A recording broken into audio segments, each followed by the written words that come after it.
మా బాబు పుట్టాడు, 5 ఎకరాలు కొన్నాడు. నేను పుట్టాను, 4 ఎకరాలు అమ్మేను. మా అబ్బాయి పుట్టాడు, ఉన్నది పోయింది. మాకింకా లోకముతో పని ఏముంది? Don't very.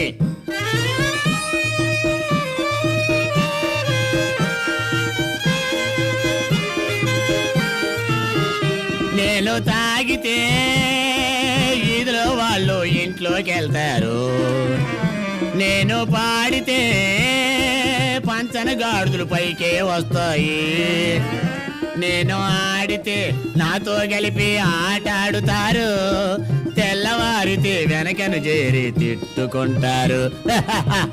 Don't worry. మా బాబు పుట్టాడు, 5 ఎకరాలు కొన్నాడు. నేను పుట్టాను, 4 ఎకరాలు అమ్మేను.